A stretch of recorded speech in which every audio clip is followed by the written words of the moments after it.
कहती तोहरे लिए का तू तो पढ़े नहीं है, तोहे काला अक्षर भैंस बराबर। मनई गांव में कह देती तोहे का पता है अक्षर की कीमत। पढ़ाई लिखाई अच्छी चीज है, बगैर पढ़ाई के हम एक कदम आगे नहीं बढ़ा सकित।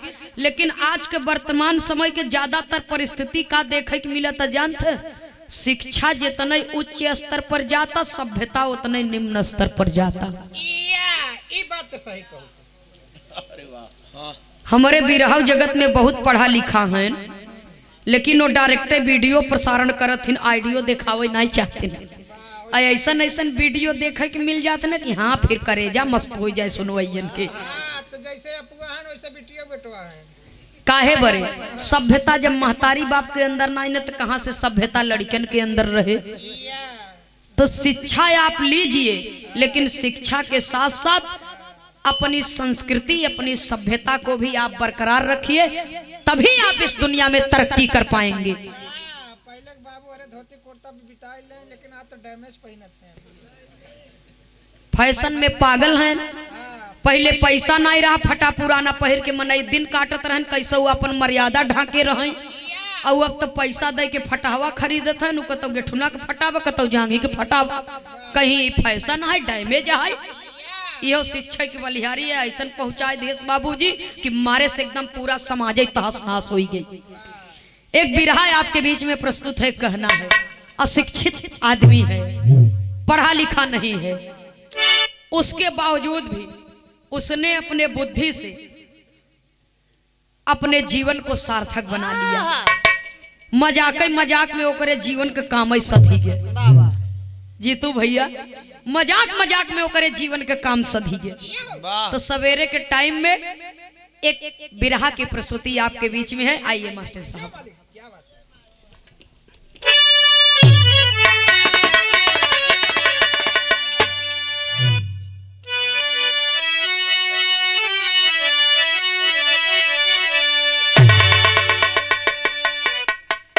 हाय मोरे राम मोरे राम हे भोले जोगिया हो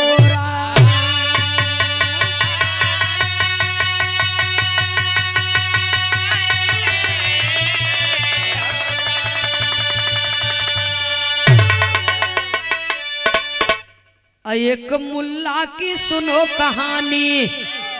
मुल्ला रहे बहुत अज्ञानी, ज्ञानी बना दिया किस्मत का देखो खेल।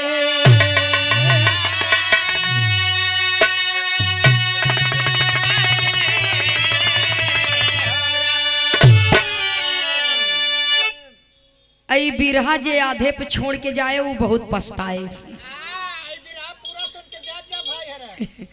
सुनने वाले बाबूजी ये बदे नहीं हम बतावत है, सबसे जल्दी हम सूरज दास के बाटे काहे बरे जल्दी बा जनता है हम इनका। हमार भैंस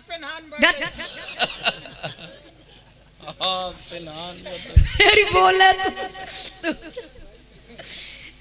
सुनने वाले ये नहीं से सुनत है और केहू सुनत ना, यही बड़े बेचारू बहुत चिंतित रहा थी। संजा बताए जब घरे पहुंचे था तो वही वही कह के हमें बुलाओ, जब जाए पोठा हाथ धरी था तो एकदम खड़ी रहा। आजकल वही तो काम चलता है। मतलब हम ओका दुही थी भैया, लेकिन बिरहा में कभी को संकेत करना पड़ा। एक थे मुल्ला जी जात के मुसलमान, घरे में विधवा माँ है, पिताजी बचपन में ही ये दुनिया छोड़ करके चले गए। जब सयान भैन तो नात रिश्तेदार गांव देश के मदद से महतारी अपने लड़का के शादी कर दीन। और जब लड़का के अपने शादी कर दीन बाबूजी, तो लड़का के नाम का बा फतेह अली खान। हाँ, उन लड़का के नाम फतेह अली बा बाबूजी। अच्छा, गांव में केहू के नाव बढ़िया रहा तो गांव के मनई जौन होती नाव बिगाड़े में बहुत एडवांस होती। हाँ, अक्सर तर गरियाई करत ही, गरियाइन के नाम ले ही हाँ केहू के हीरा ना हुआ तो हीरा सोझे न कहीं। हाँ हिरवा हिरवा कहीं बतावा। बुद्धू नाम मत बुधुआ कहीं। नाव बिगाड़े में बहुत एडवांस होती और नाव बा उनकर फत्ते अली अब बेचारू देहे से रच्चे पातर दूबर रहन कहा ससुर एकदम फतिंगा सत्तू है। चार जने कहे लागन गांव भरे में उनकर पूरा नाव फतिंगवा हुई है। अब फतिंगवा बेचारा करे का गरीब घरे के लड़का बा माई जवन बाटे दूसरे की यहाँ मेहनत मजदूरी करत हैं कैसो पेट भर के खियाई दे तो कहाँ से पढ़ाई लिखाई पाओ। सुनई वाले बाबूजी तो फतिंगवा के बियाह हो गया मेहररुआ एक दो दाई आई घरे। अब फतिंगवा 7 दिन भर गड़ाई मछली मारे। और जब आई घरे तो धीरे धीरे बाबूजी समय बीता था कौनो त्योहार आई मेहरारू चली गई नैहरे नैहरे गई तो वहीं टिकी गई नैहर में। मतलब माई बाबू कहन कि बिट्टी के कुछ दिन रह दे। हाँ कुछ ग्रामीण क्षेत्र के बात ऐसा होबे करत है। कोस कोस पर पानी बदले 3 कोस पर बानी। और जब नैहरे में माई बाबू रोक लिहन कहाँ रह दे कुछ दिन के बाद विदा होए बिटिया के विदाई होए तो काफी दिन बीत गए माई पड़ गए बीमार फतिंगा के तो कहीं जाए के अपन दुल्हनिया लिया या फतिंगवा चला ससुरारी है। जब ससुरारी चला तब कभी को संकेत करना पड़ा बिरहा में एक लाइन तर्ज का भाव है।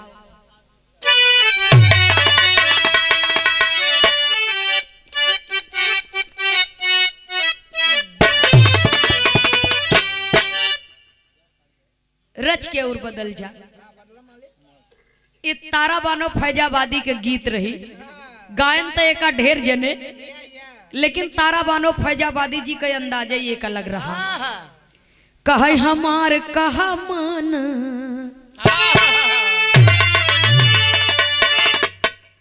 हमार कहा मान राजा जी हो हमार कहा मान राजा जी हो हमार कहा मान राजा जी हो।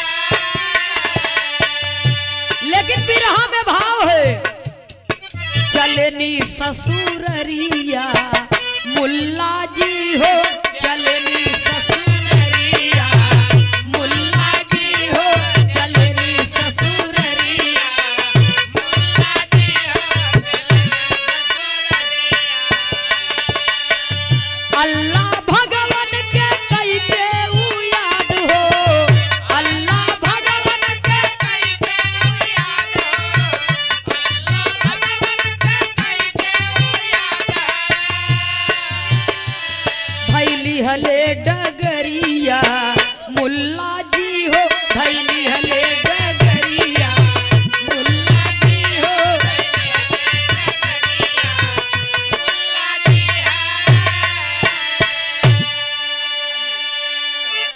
ससुरारी चल दिहन और जब ससुरारी चल दिहन रही आई गए ससुरारी वाला डगरा पकड़ लिहन तब कवि को संकेत करना पड़ा कहना है मुल्ला जी फतिंगा अपने मन में विचार करत है अल्लाह भगवान के कई के ऊ याद हो धैली हले डगरिया मुल्ला जी हो चला जाथन बाबूजी और अपने इष्ट देवता के याद करथन कि हे मालिक या खुदा पहले ससुरारी जात है कभो ससुरारी गन आई है हमार लाज पानी हमार पानी पर्दा राख है यही कह के बाबूजी ससुरारी रही आएगे जवान तब लिखे के परा कवि के बिरहा में एक लाइन तर्ज का भाव है मास्टर साहब। स्वर्गीय हैदर उस्ताद के गाए हैं लोरी के और मजरी के बियाहे में उनकरे बियाहे में बिरहा में ही गाना गाए हैं बिरहवा में बियाहवा कराए हैं लोरी के और मजरी के बियाहे में।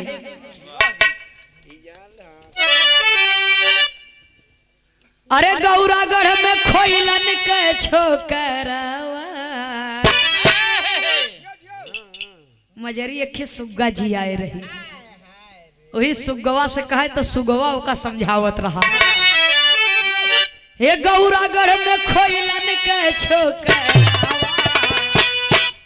त गौरागढ़ में खोइलन के गदेलावा, दुआरे लगई है दीदी मेलावा।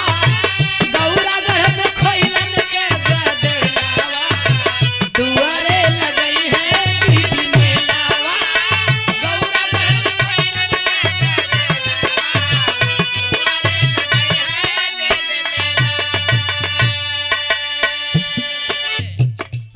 ई तो हैदर उस्ताद गाए हैं, लेकिन हमार बिरहा का बतावता। इहै करत मन में बिचरवा, इहै करत मन में बिचरवा, धीरे धीरे धरले डगरवा। इहै करत मन में बिचरवा, धीरे धीरे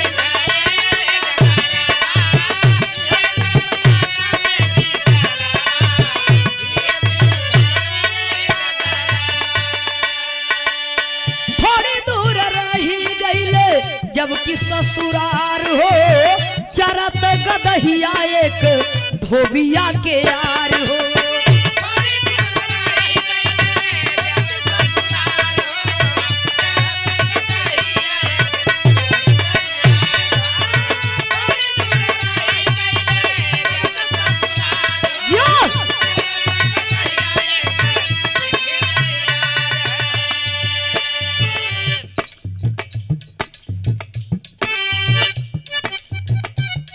थोड़ी दूर जब ससुरारी रह गई तो जब पहुंचे थन बाबूजी तो गांव के बहरे एक ठी भरेठा के गदही चरता, हरियर घास पाए बा बढ़िया और चरता बाबूजी। वहीं बगले में मड़ार बा, अरे बगले में रहल एक मड़रवा, धीरे धीरे चलले डगरवा।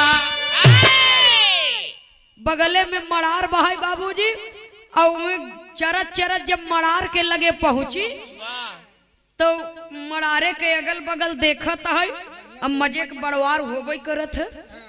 देखत बा अगल बगल बाबूजी की बढ़िया घास जामी बा, और वही गदहिया जवन बाटे सोचेस की घसिया चरी ले ओकर गोड़वा छटक गए, जाए के घस से हुई मड़ारे में गिर गई।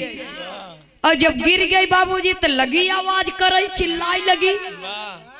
और जब चिल्लाए लगी तो जाए के मुल्ला जी झांकत हैं, देखत हैं, कहाँ अब हमें के निकारी तो कैसे निकारी।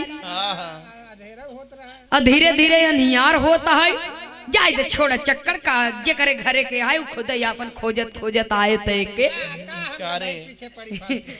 इतना बाबूजी सोच के झांक झूक के चल दी है नो।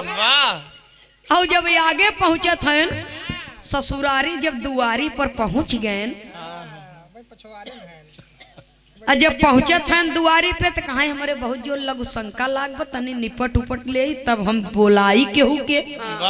ठंडी के सीजन बाटे बाबूजी,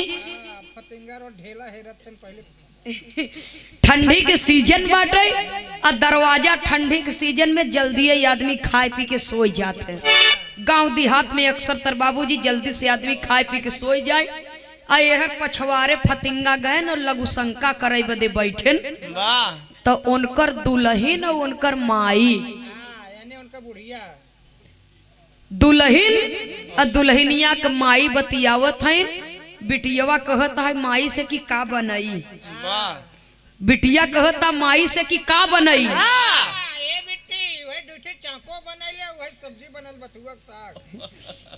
कोचा पहले पानी लगा के ऐसे कोचा बनाओ बाबूजी, और तावा पर से उतार के आगी में सेक दे, खाए पी ले तनी कच्चौ रहा तब मनई के गैस न हो।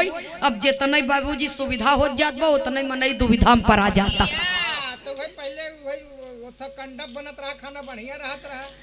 सुनने वाले भैया हो, आज गैस पे बनता,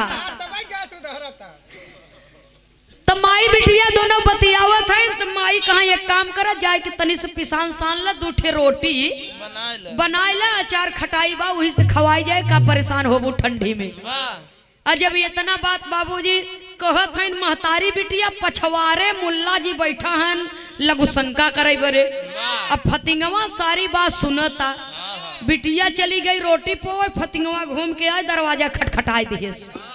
और जब दरवाजा खटखटाए दिहेस बाबूजी, तो दरवाजा जब बूढ़ा खोलत हन तो दामाद राजा के देखत हन बाबूजी, तो देखते मान बुढ़िया का करेजा गदगद हुई कि अरे बाप रे बाप, बड़े भाग से दामाद आवे दुआरे पर।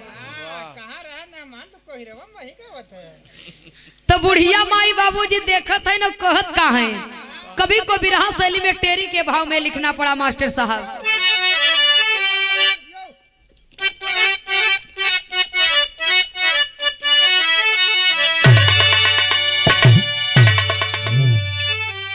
अरे राम लिया वही जाके पानी बुढ़िया,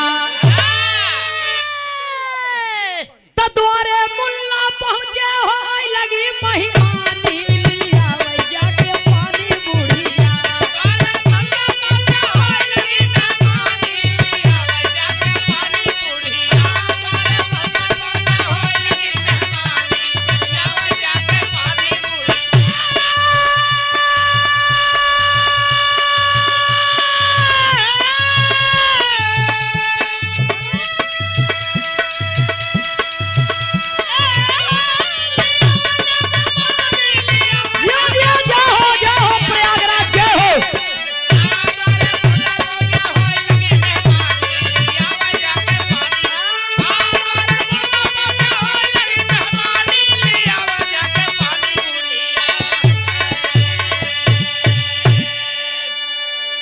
द्वारे मुल्ला पहुंचे होई लगी महिमानी, लियावे जाके पानी बुढ़िया। पनिया लियावता, मेहमान के चारपाई पर बैठावता। बुढ़िया कहत का बा। यहाँ पे हमारे इलाहाबाद प्रयागराज के खाटी तर्ज बात बढ़िया से बता के आवा।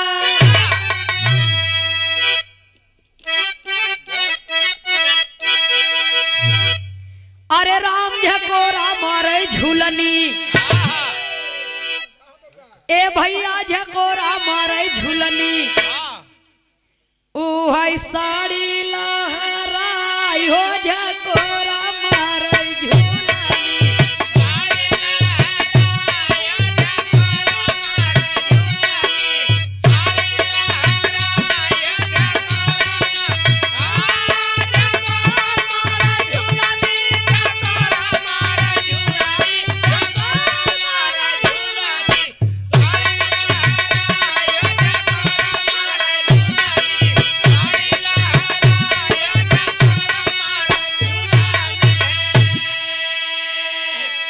कहीं हाय रे बेदर्दी एक मानई न कहनवा, और चढ़ली उमरिया न कैलैया ए गवानवा।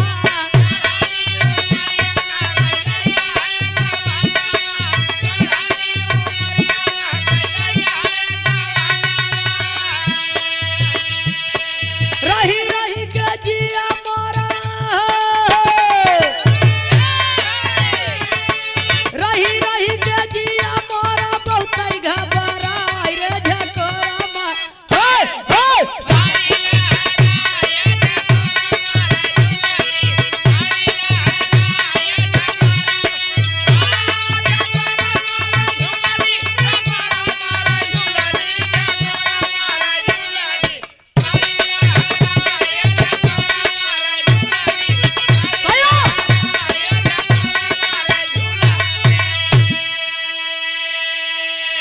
लेकिन बिरहा में कवि को संकेत करना पड़ा बाबूजी।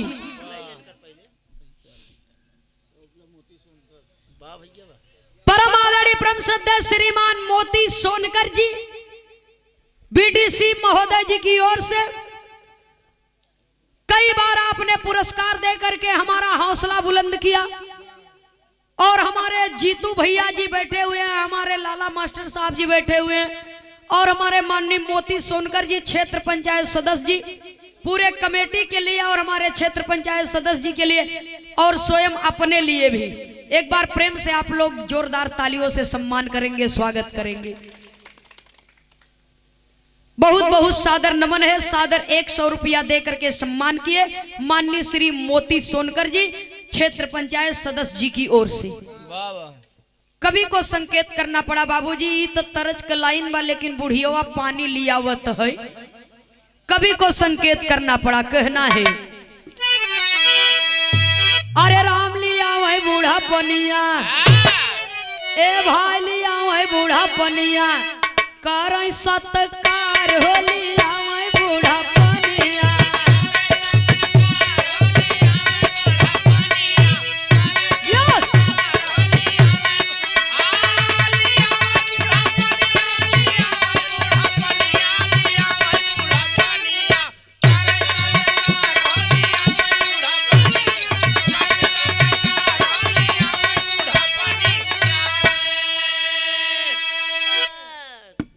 पानी ओनी लिया के पियाई दीन, कहे मेहमान अब टाइम हो गई बा, चला यही लगते दुई कवर खाई ले। फतिंगवा कह त का खाई, मन नहीं ने अम्मा रहा दे न खाबे, ए कहा चला मेहमान दुई कवर खाई ले, चला खाई ले दुई कवर, संध्या भी न खाए सोए के न चाहे। कहा देखा अम्मा कहे प्रिसियाई जाबू तू, लेकिन हम सही बात बतावत है, भूख तो लागबा लेकिन कही कैसे। कहे का मतलब मेहमान, कहे तोहरे रसोईया में 2 ठी रोटी बनी बा तो हम खाई का। बुढ़िया मुड़े पर हाथ धे के सोचा था कि है इनके कैसे मालूम कि 2 रोटी बनी बा गिनती से। कहीं अम्मा जाए पूछे अपने बिटिया से 2 रोटी बनाए बाऊ, तो तू खाई ले तोहर बिटिया खाई ले, हम का कहाँ से खाबे। अब बूढ़ा अपने मन में सोचे ही लागिन, कहे हैं 2 रोटी बनी बा मेहमान कैसे जाने। कहे अब देखा तू हमार सास हम तोहार दमाद, और सास महतारी के समान होते, हम तोहसे कुछ छिपाऊ। गांव भरे के हम विद्वान है। जब तोहरे बिट्टी चली आई नहीं अम्मा तो हम 16 दिन मंत्र जगाए, कलमा जगाए माई, बगैर नूने के दाल हम खाए है 16 दिन। धन्य हो सूरदास जी। कहीं हमें 2-4-10 गांव में हमें मुल्ला जी मौलवी जी कह के बोलावत है, हम बहुत अपने एरिया का माना जाना है। इतने में अम्मा तू अंदाजा लगाइला कि 2 रोटी बनी बा, और केहू के यहाँ कैसो बनी रहा रोटी, और केहू के यहाँ कुछ गायब भर है, तो हम ओकरे यहाँ के तावा पर के रोटी बता सकी थी सारी बात, और जितना बताऊ वो सही सही बताऊ। जब इतना बात सुने बाबूजी बुढ़िया खुशी के मारा कहे वाह हमारे बिटिया के किस्मत चमक गई, इतना विद्वान और मौलवी इंसान बताओ ये हमारे लड़की के जीवन में आए हैं। भैया हो अब बूढ़ा फूली ना समात है, कहीं अच्छा चला खाई ला 2 रोटी और बन जाए, लेकिन मेहमान के हुस कहे जिन बेइज्जती होए।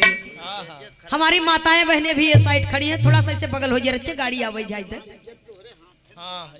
कहे बेइज्जत हो, हमार बेइज्जती जिन कराया, हमार मर्यादा आपके हाथे में बा। मेहमान चला तू खाई ला 2 रोटी और बन जाए, का दिक्कत बा। अब खान पियन सवेर भे जब बुढ़िया सेवारे में निकरी, चट्ठे बहनी दीदी जब भेटाई गई, कहे है हमारे दमाद आई हैं, और इतना बड़ा विद्वान है कि तावा पर के बनाई रोटी बताई दे कैठ के करे घरे बा। जेकर जवन चीज हैरान भूलान होए आई को नहीं पूछ ली है। जब इतना बात सुनेश बाबूजी वो धोबिनिया तो जाए के अपने दुल्हा से कहा काल है से हमार गदही मिलत नहीं न, चल के वो नहीं से पूछ लेता कि केहर गई बा, वो तावा पर के रोटी बता सकत है। जब इतना बात बाबूजी सुनत हैं, धोबिया धोबिनिया हेरत हैं गदही अपन, तब का कहत हैं। बिरहा में एक लाइन तर्ज लगी मास्टर साहब,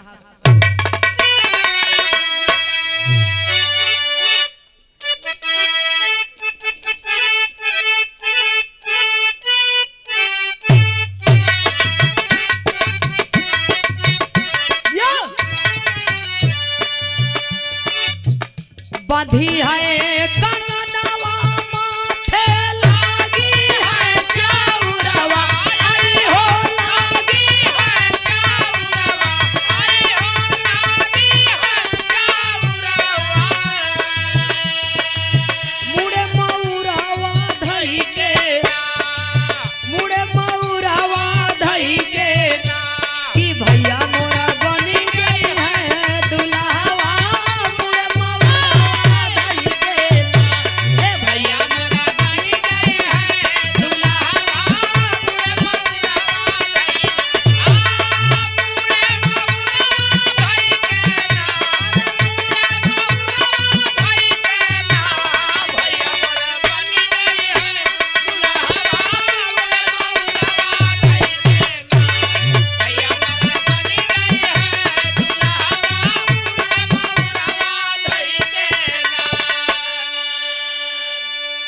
लेकिन तर्ज का भाव है। धोबिया रात से हैरान बा बेचारा, भरेठा हैरान है। कवि को संकेत करना पड़ा, कहना है अरे हेरत गदहिया तबले आई गई धोबिनिया, आई हो आई गई धोबिनिया, आई हो आई गई धोबिनिया। कोमल बनिया बोली ना, कोमल बनिया बोली ना कि मुल्ला जी से तूने दुनिया। कोमल बनिया बोली ना हे मुल्ला जी से तूने दुनिया। कोमल बनिया बोली ना, कोमल बनिया बोली ना, कोमल बनिया बोली ना मुल्ला जी से क्यों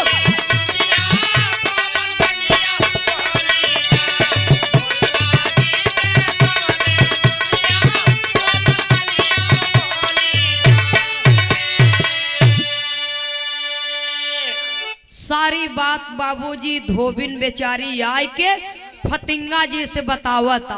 वाह ओका का मालूम के अंगूठा छाप है, को तक पढ़े लिखे नहीं है। हाँ, ये जाए के ससुरारी में पोजीशन बनाए रहा है, वाह रंगाठत है। वाह अब बेचारे दुनो परानी से सब रहाई आई गए, वाह ये दतुनो कूचत है। हाँ, तब से दोनों प्राणी आई गए बाबूजी दरवाजे पर, और गोड़ई पकड़ के लटक गए। अरे मोर भैया हो, हाँ, एक गदही रही हमार हुई काम डकत रहा।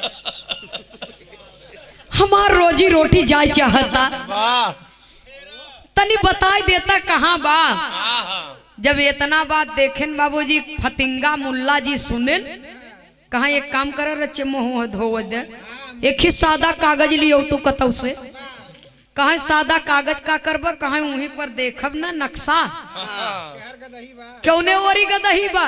हाँ, एक ही नोटरी ले आवा। कहा सादा कागज लिया वो हम अपने हिसाब से देख ले, मंत्र जगाए के समझ ले भाई। वाह जब इतना बात बाबूजी सुने धोबिन बेचारी तो गई सादा कागज कतौ से ले आई, और वही जौन दतुइन करत रहेन वही के वहाँ कहती जौने कह कूचत रहेन ओका छोड़ दीहन, और वही लकड़ी घुमाए के बाबूजी वही से ऐसे ही ऐसे ही ऐसे ही ऐसे कजनी का कगजेप काजनी का ऐसे खचावत हैं। वाह अब धोबी धोबिन दोनों देखत हैं और जने जुटा हैं कि मेहमान का करत हैं।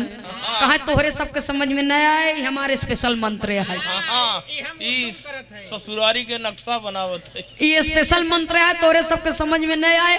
और गांव वाले के का पता कि इनके सामने गदही गिरी बा मड़ारे में, वाह वो सब का जहाँ नहीं बेचारे।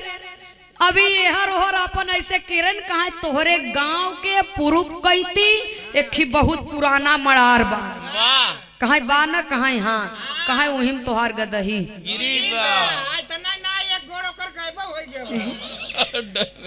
वही में तोहार गदही गिरी बा, जाके देख ले। वाह और जब बाबूजी गए देखें पूरा गांव भर मिल के, तो सच्चों में गदही वही में गिरी रहे। अरे वाह अच्छा पूरा गांव मदद की है बाबूजी, निकार लेहन बहरे। अब मुल्ला जी की जय हो लगी। हाँ, बहुत बड़ा विद्वान है। अब मन करता यही इन्हें निवासा दे कि बस आए कतो जा न पाऊँ है, कम से कम गांव भरे के समस्या का समाधान तो कर ही नहीं थे। वाह तब बिरहा में एक लाइन तर्ज देना पड़ा मास्टर साहब, कहना है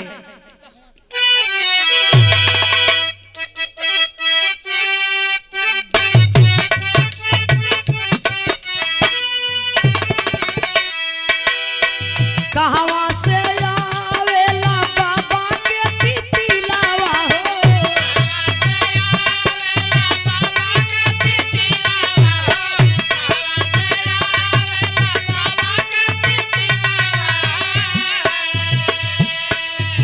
कहवा से आवेला ली मैना अहिर सावरिया, कहवा से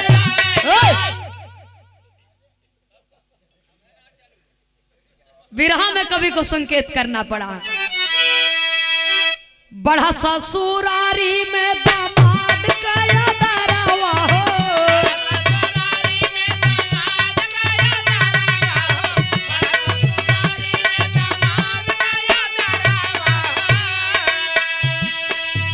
सोर होई गईले सगरी गौआ पौआ चूमे सबही सोर होई गईले सगरी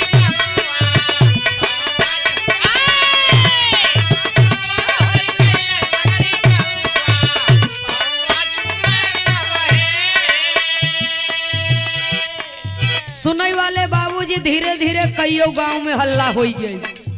फलानी के दमाद आई हैं, इतना बड़ा विद्वान है कि तावा पर के रोटी बता सकत थी। आदर सम्मान बढ़ गया। अब तो जौने जगह पर गए हैं बाबूजी वह देश में एक घटना घटी, कभी को संकेत करना पड़ा। कहना है ये हर मुल्ला जी का बढ़ल प्रचार हो,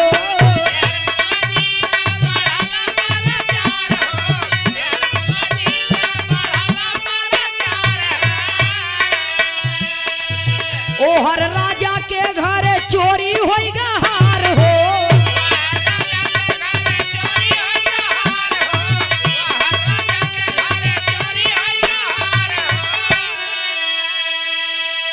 सुने राजा मुल्ला जी के नौआ पहुआ चुमे सबही।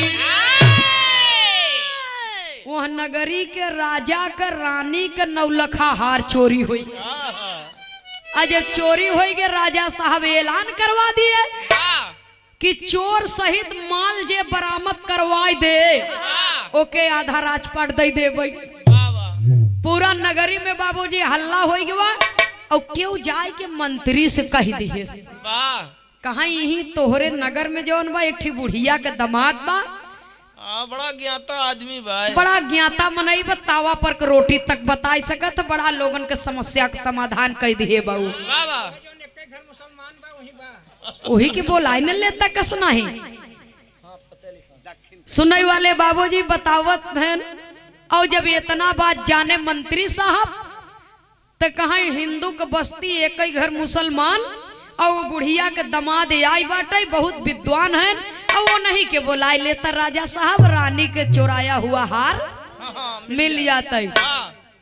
अब खबर पहुंच गई फतिंगा के लगे। अब फतिंगा के लगे खबर पहुंच गई बाबूजी, तो अपने मन में विचार करत हैं। जब सुने तो कहा कि रोटी दुई ठी बने तो हम अपने काने सुने रहे, गदही गिरी रही मड़ारे में अपने आंखी देखे रहे। अब तो मामला फंस गया, पता नहीं कौन ससुर चुरा ली है सार। अब हमारी जिंदगी गई खतरे में। और राजा साहब यह अनाउंस करे हैं कि जे न बताई पड़े झूठे इनाम के लालच में अगर टाइम बर्बाद करे तो ओके या तो कैद कर दिया जाए या तो फांसी चढ़ा दिया जाए। अब सोचा था अब जौन कुछ बात धन धर्म दुई न जाए। अपने मन में विचार करत हन फतिंगा। अयर मंत्री जी का विचार करत है? विचार यही करत है कोनो हलुकार चोरी थोरो भई बा।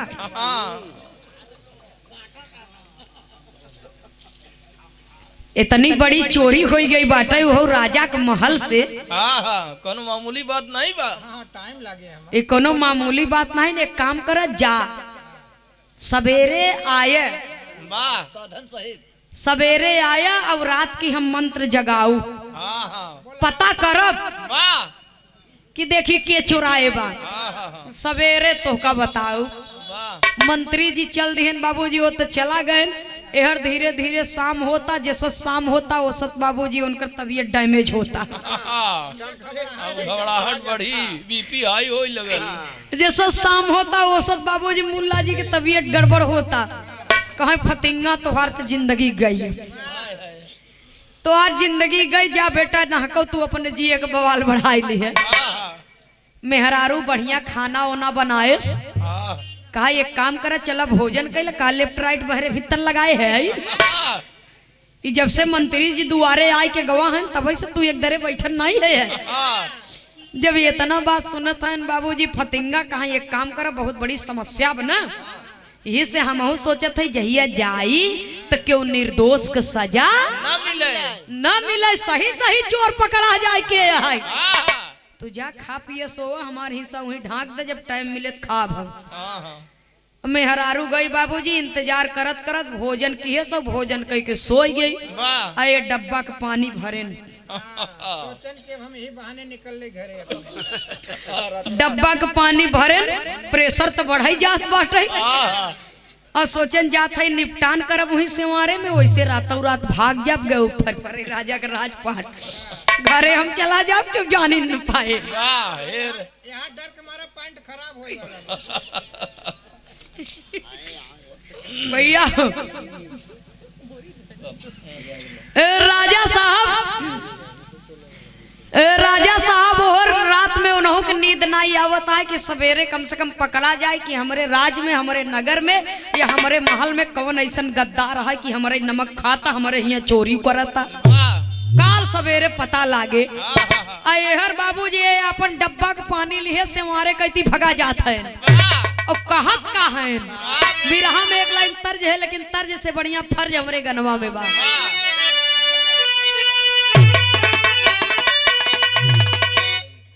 अरे रतिया बीतई ना अरे रतिया बीतई न सकेते में बड़ा जान नहीं आवई हो नहीं आवई हो कहवा निदिया भुलान नहीं आवई हो कहवा निदिया भुलान नहीं आवई हो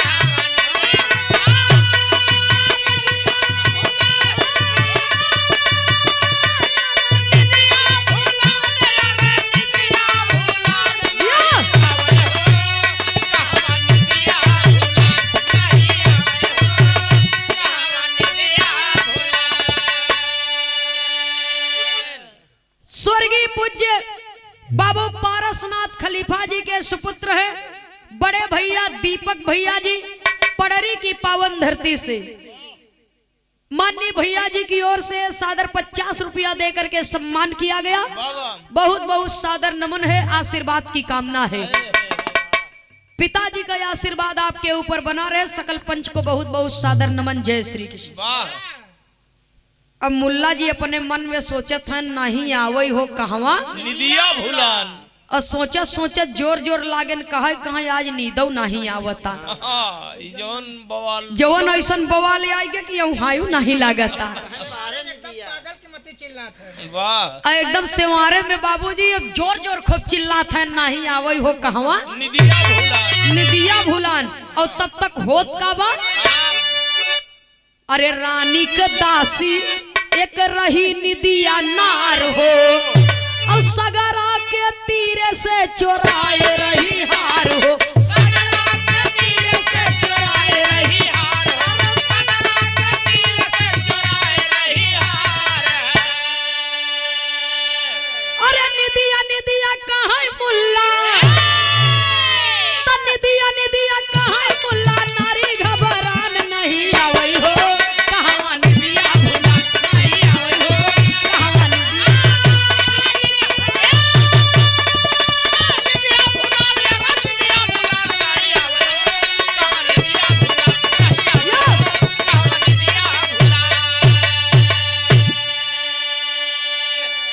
निदिया निदिया कहे निदिया नार घबरान एक कहत है नहीं आवई हो कहवा निदिया भुलान आज नीदो नहीं आवता। और निदिया नाम का एक दासी रही जवन रानी साहिबा का विशेष बाबूजी सेवकाई करे तबियत गड़बड़ाई रहा निदिया के वो डर के मारे अरे और निदिया सगरा के तीरे नारी रानी नहाई गई रहीन और हार उतार के गहना उतार के रख दीन और उनके यहाँ बाबूजी उदासी का काम तो करते ही रही ओकर नियत हो गई गड़बड़ गहनवा पर तो और कुछ नाई चोराए सुहे नौलखा हार चोराए के लेके चल दिए और उहो सोचता कि सुने है कि मुल्ला जी बहुत बड़ा विद्वान हैं बहुत बड़े मौलवी हैं अगर सवेरे कतौ बताई दिहन तो हमार दूठे लड़का अनाथ हो जाही हमार फांसी हो जाए। वही हाल हुक बाटे निदिया के एहर ये बताई न पही इनकर फांसी हो जाए डर के मारा इनकर तबीयत खराब बा ओहर डर के मारा उहुक तबीयत खराब बा वो एक डब्बा ले है पहुंचे उहुक तबीयत गड़बड़ाई बा तीनों डब्बा टकरात में। और जब वो पहुंचा था सेवारे में बाबा कुछ ही दूर पर बा हाँ अहर ये चिल्लात है नहीं आवई हो कहवा निदिया भुला उ सोचत वाह दी हाँ ए सेवारे में मंत्र जगावत है ना वो इनकर देवता मुंह मुंह बोलता हमारा ही नाम ऐसे अच्छा आप चल के मिल ले मुल्ला पहले। हमारा ही नाम लेता है अरे बाप रे बाप वही और क्यों सुन ले तो माँ बड़ी बेइज्जती होए ऐसे अच्छा हम ही चलिए इनसे पहले भेंट कर लिए और पहुंचा तो है खेते में बाबूजी और मुल्ला जी के गोड़ पकड़ के लटक गई अरे बाप रे बाप बार और ऐसे छितरान बा एकदम डर के मारा उहो होश हवास हु के नाही न मुल्ला सोचा था कि कौन जंगल चुराई लाए कि का भई आ इतना बड़ा सेवार बाटे बाबूजी और मुल्ला जी के गोड़ पकड़ के लटकी बा ऐसे अब मुल्ला जी का तो छोट छोट छोट छोट छोट छोट के है रे तई हम अपने दुख से वैसे ही हैरान है तब से तू का जानी कहां चली जा कहे जेके याद करते रहे हम वही है महाराज हम वही है निदिया कहे हमारे नाम निदिया बा हम ही तहार चोराए है रानी साहिबा के मुल्ला जी के हाथे से डब्बा छूट गया डब्बा खुल गया अब नीचे वाला सामान मुल्ला को ऊपर चढ़ गया। डब्बा छूट गया उठ बैठ खड़ी हो रच के सांस लेन चैन के कहा है उठ बैठ खड़ी हो उठ हरामजादी तय के है कहा हमार नाम निदिया बा दवाई जी जाके का हमार नाम निदिया बा बाबा त निदिया बा तो तय वो का ले आई गई रहे कहे हम रानी साहिबा के सेवा करी थे उनकर दासी है और रानी साहिबा जब नहाए जाए लगे तो गहना उतार दीन और वही गहना पर हमारी मान डगमग हो गया हम ही तो चुराए है उहार और तुहिन तो कहा था न कि नहीं आवे रे कहा निदिया भूला मुल्ला जी तभी नहीं कहा था कि हमारे नींद नहीं आवत रही हम तो नींद बोलावत तो तही बोलावत रहे वो तो वो अपन पाई गए दाव कहा चलू आई गए तैने भगवान तो के सद्बुद्धि दे दिहन माली आप तो बचाई बच जाबे कहा अब बताओ चाहत का है पहले तो नोचना डब्बा फेंक दे अपना कहा अब बताओ चाहत का है वाह कहा तू यह गांव को दामाद है और हमरो जिंदगी प्यारी बा जिंदगी हमरो अनमोल बा अगर हमार फांसी हो जाए और पक्का बा के निश्चित दरबार में जाबा तो सही सही बताऊ बा वाह और हमार फांसी हो जाए तो हमार दो ठे लड़कियां अनाथ हो जाइए के कमाए के खियाए वाह जब इतना बात सुनत है मुल्ला जी कहा अच्छा चुप हो जे पहले रो बंद कर वाह चुप हो जे पहले ही बताओ हार चुराए है तो धरे कहाँ है वाह कहा वहीं तकिया के नीचे खोली में डाल खोली में डाल के ऐसे तकिया के भीतर और बढ़िया से वहीं मुड़े के रख दिए है और हम घरे जाए के मौका नहीं पाए और सोचे रहे कि घरे जाब और मौका पाओ तो हम एक लाई के अपने संगे चली जाब जब ये इतना बात बाबूजी सुनत है मुल्ला जी कहा चिंता जिनका बचे चाहत है ना कहे हाँ कहे जय अब तैसो जय जय अब सो हम चले खाना बनाए खाए आयन बेचारू खाना पीना खाएन आराम से सोएन और सवेर भर दतुइन किहन और दतुइन किहन बाबूजी बुढ़िया चाह बनाइन और बढ़िया जवन बाटे की सवेरे सवेरे नाश्ता का तैयारी होता और दामाद राजा बढ़िया बैठ के बाबूजी नाश्ता करत हैं और चाय धीरे धीरे पियत हैं सिलो सिलो नाश्ता करत हैं सवेर होता ही मान और जैसे सवेर हो इतना उनकर दुलार बढ़ गया रहा कि 4-6-10 जने उनके लगे आइन जाए कुछ न कुछ पूछे जांचे बदे परम आदरणीय परम सद्य श्रीमान मोतीलाल सोनकर जी बीडीसी महोदय जी की ओर से नहीं आवई हो कहवा निदिया भूलान ये भाव पर सादर 101 रुपया देकर के सम्मान किए हैं बहुत बहुत आपको सादर नमन है मालिक सुखी रखें आशीर्वाद आपका बना रहे हम कलाकारों पर बाबा सुनई वाले बाबूजी हर राजा साहब का दरबार लगा कहीं अभी तक आए नहीं मौलवी साहब कहीं जाके बुलाए लिया वो दूठे सिपाही भेजन कहे मौलवी साहब चला राजा साहब बुलावत हन कहन तोर गुलाम है तोरे राजा के बे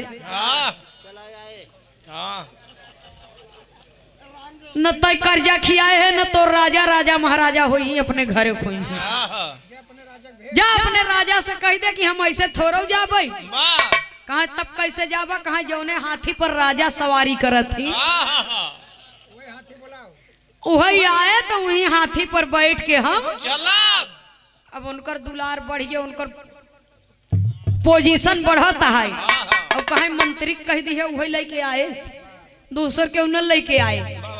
अब मंत्री साहब जब सुने बाबूजी तो पहुंचे बड़े आदर सत्कार के साथ। मुल्ला जी कहे रुका रह तनी आवत है हम गए एक बाबूजी दुकान पर और सादा कागज के इतना लेके और बड़ा का पुलिंदा बना के कखौरी तरह दबा लिए कहे अब चल अब चल लिया के अब बैठा है अब जना राजा ही समझाता है अपने आप के राजा के हाथी पर बैठा है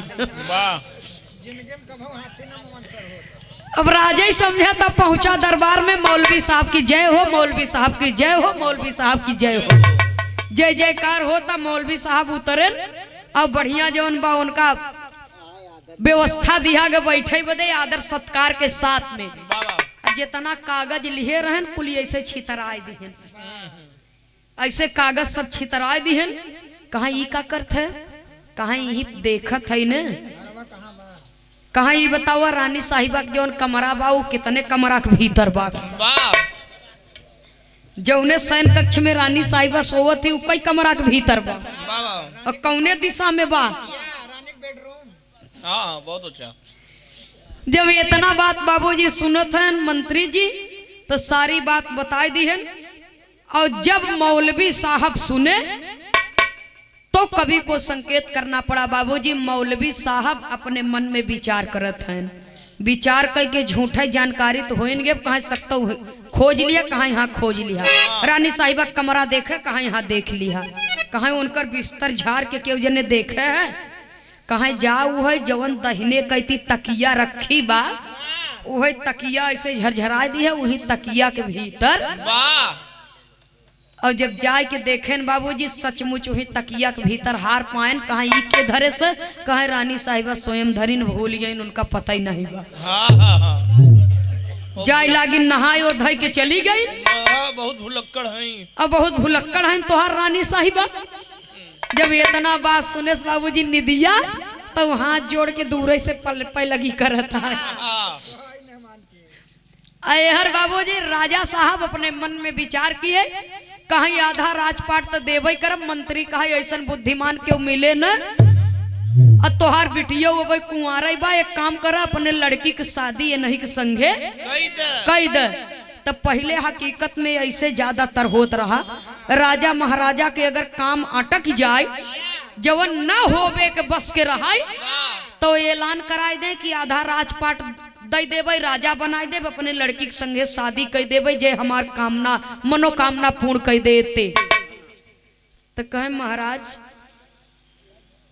आज कईयों दिन बीत गया हारो मिल गए और आदव की है रजिस्टरिया करब कि न करब अब यहवा करब कि न करब जब इतना बात सुनत है बाबूजी राजा साहब कहाँ एक हमारा आखिरी इच्छा बाटे ओहो पूरा कह दे तब हंसी खुशी बियाह कह दे आधा राजा पाठ दे देवे गए जंगल में शिकार खेले बदे बाबूजी और घोर जंगल में जब पहुंचे तो अपन तंबू गड़वाए दिहन घोड़ा रुक गया तमाम सिपाही सब अपन अगल बगल लग गए और राजा साहब बैठा है कहीं से बाबूजी एक कीड़ा ऐसे उड़ता हुआ आया और राजा साहब ओके अपने मुट्ठी में पकड़ लिए हाँ और जब मुट्ठी में पकड़ लिहन तो वह बुलायन मौलवी साहब के कहीं आव अब अंतिम परीक्षा बा ये बताई दा हमारे मुट्ठी में का बा अगर सही सही बताऊबा तो ठीक बा और न बताऊबा तब जान लिया कि हम समझ जाब कि तू बहुत चालबाज इंसान है कोई न कोई गड़बड़ी की है सच बताओगे तो आधा राजपाट नहीं हमारे एक कौ लड़का नहीं है खाली एक थे हमार लड़की है बात पूरा ही ले ली है तू हमारे गद्दी का वारिस बन जाया, अपने लड़की के संगे तोहार शादी कर देबै और गलत बताऊबा तो ये तलवार से तोहार गर्दन काट के अलग कह दे। अब तो फतिंगा फंसी गई। तब फतिंगा सोचा था, दिमाग लगावा ताकि अब करी तो का करी।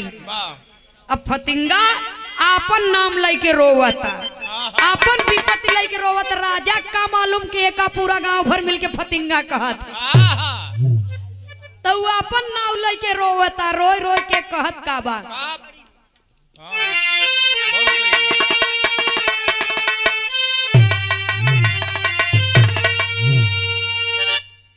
अरे राजा फतिंगा रो रहा है और कहता है, अरे राजा जी के हाथ में हो, राजा जी के हाथ में फतिंगा बेटा फंसी गया, फतिंगा बेटा फंसी गया और राजा जी के हाथ में फतिंगा बेटा फंसी गया, राजा जी के हाथ में फतिंगा बेटा फतिंगा बेटा फतिंगा राजा जी के हाथ में फतिंगा बेटा फतिंगा, राजा जी के हाथ में फतिंगा बेटा फतिंगा।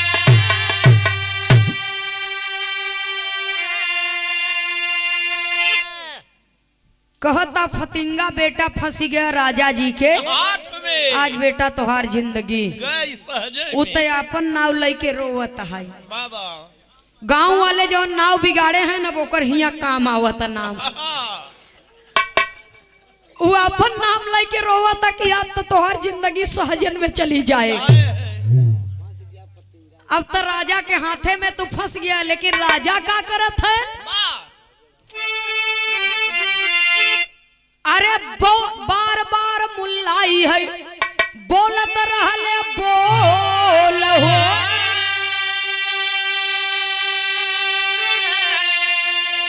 और सुने जब राजा फतिंगा त अपन मुट्ठी दिहले खोल हो।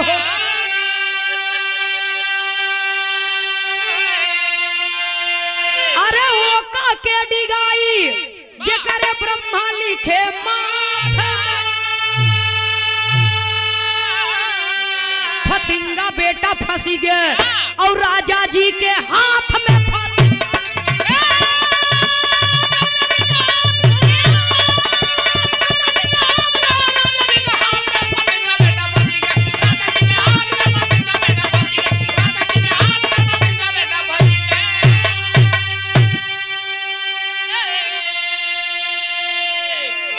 रोवता बाबूजी, और रोवे के आगे अपन नामो शुद्ध शुद्ध नहीं निकाल पावता।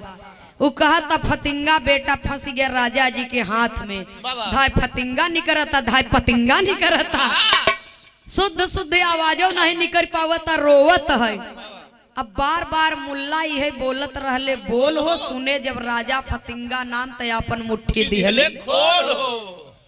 राजा साहब बाबूजी अपन मुट्ठी खोल दिहन और एक कीड़ा उनकरे हाथे में फंसा रहा बाबूजी, मुट्ठी में बंद रहा, और जब मुट्ठी खुली तो उड़ के भगा फुर से। और जब उड़ के भगा और दौड़ के बाबूजी राजा साहब मुल्ला जी के अपने गले से लगाए लिए, अब गले से लगाए के माथ चूम लिए, कहन शाबाश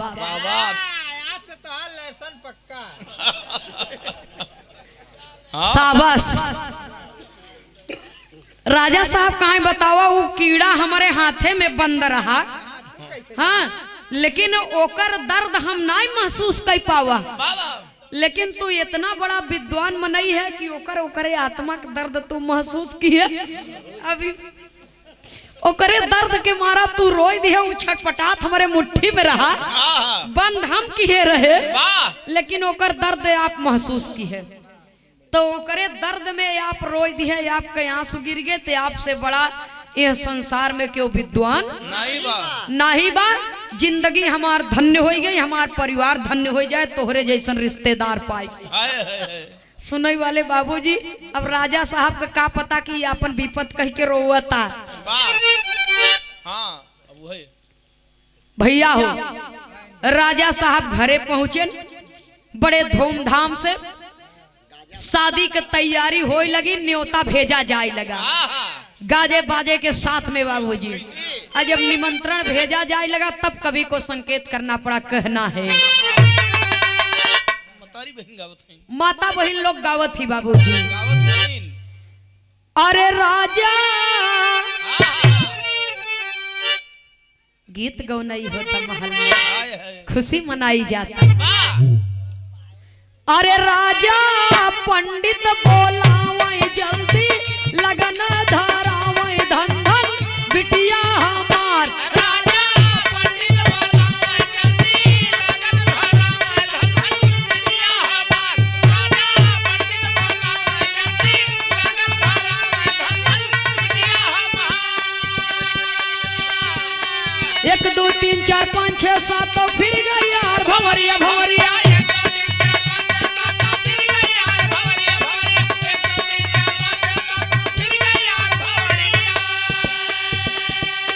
दुल्हन बन के चली भैली तब, दुल्हन बन के चली भैली तब राजा जी के कुंवरिया। माई बतिया लुटावे झटभी दाई करावे धन धन बिटिया। माई बतिया लुटावे झटभी दाई करावे धन धन बिटिया। माई बतिया लुटावे झटभी दाई करावे धन धन बिटिया। सुनई वाले बाबूजी, क्यों केहू की किस्मत मिटाए नहीं सकत। अगर हमरे भीतर कोनो चीज के साहस बा तो हमरे साहस को कोई तोड़ करके कमजोर नहीं कर सकता। अभी थोड़ी देर पहले श्रीमान जी ने कहा है कि हकीकत में जाति पात को लेकर के इंसान इतना घृणा करने लगता है कि सोचे था कि हम बड़कवा है, हम है आगे बढ़ी, आगे बढ़ न पावे। ये हकीकत है बाबूजी। लेकिन मन में अगर प्रतिज्ञा बा तो हमारे प्रतिज्ञा को कोई डिगा नहीं सकता, तोड़ नहीं सकता। हम अपने काम में कामयाब जरूर होंगे। बाबा आगे बढ़ के पैसा ले लो पहले। ये बात पर परम आदरणीय समाज के सम्मानित बड़े जानदार, बड़े शानदार क्षेत्र पंचायत सदस्य बाबू मोती सोनकर जी के करकमलों द्वारा सादर 100 रुपया देकर के सम्मान किया गया। बहुत बहुत सादर नमन है, आशीर्वाद की कामना है। सुनने वाले बाबूजी, कलाकार हो चाहे कोई भी हो, ये जीवन में आगे बढ़ने के लिए संघर्ष तो करना ही पड़ता है। श्रीमान जी, हकीकत चीज है। जब हम बिरहा में गावे लगे बनारस में जब आए, एकदम बड़ी जोर हल्ला भाई। अरे वो होठ पे सुई रख के गावत है, वो चिमटा से जीप पकड़ के गावत है, ककहरा गावत है, बंदिश गावत है। कहीं का भैया कहीं एक नंदनिया इलाहाबाद से आवेली सवाल करेली। लेकिन हम सवाल किसी से नहीं किए, इसलिए सवाल नहीं करते कि आप भी मेहनत करिए। ये सवाल नहीं है, ये एक नई चेतना है, ये रियाज है, अपना अपना परिश्रम है। हमको सिखाया गया है, हमने मेहनत किया है, इसलिए हम इसकी प्रस्तुति समाज में कर रहे हैं। तो केहू जात पात पर बाबूजी निशाना साधत बा, तो केहू कोनो चीज पर निशाना साधत बा, तो केहू कोनो चीज पर।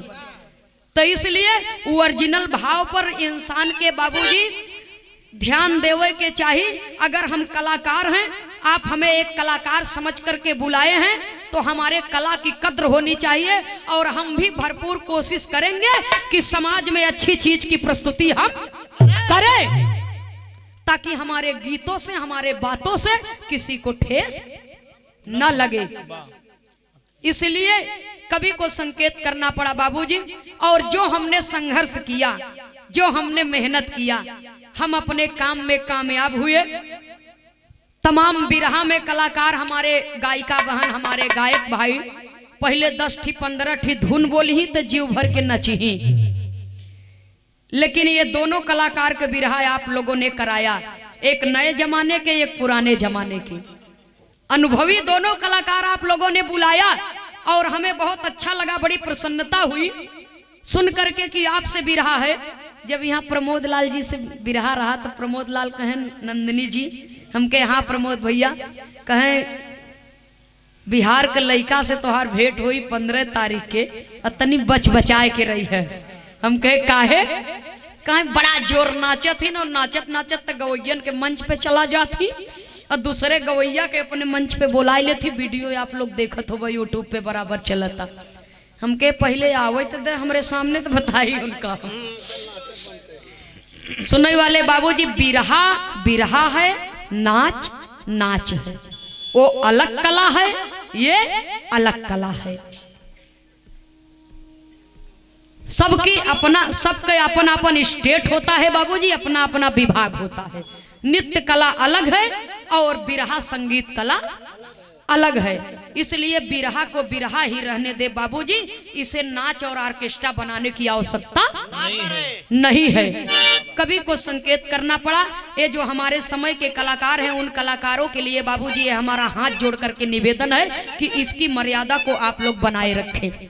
यूट्यूब के माध्यम से आप लोग इसे सुनेंगे। आखिरी लाइन में गुरु घराने के परिचय के साथ में कवि को संकेत करना पड़ा। देखिए, पढ़ा लिखा एक अक्षर नहीं, लेकिन अपने बुद्धिमानी से राजव पाठ ले ली है, मानव सम्मान मिला।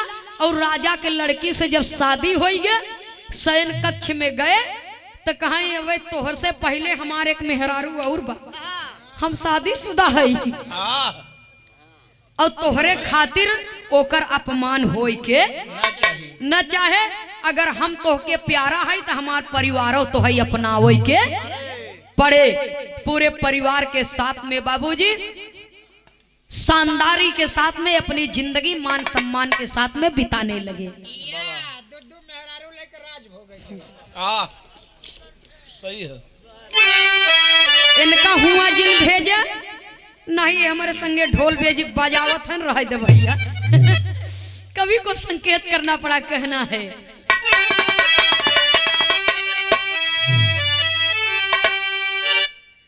स्वामी सीताराम हित जी, स्वामी सीताराम हित जी लहुरी स्वर्ग सिधारे। अपने बुद्धि के बल से मुल्ला जी किस्मत संवारे।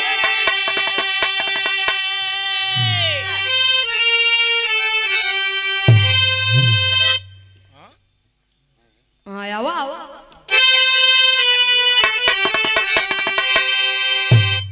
अरे राम लिया वही जाके पानी बुढ़िया, ए बाबू लिया वही जाके पानी बुढ़िया। तनंदनी खेमा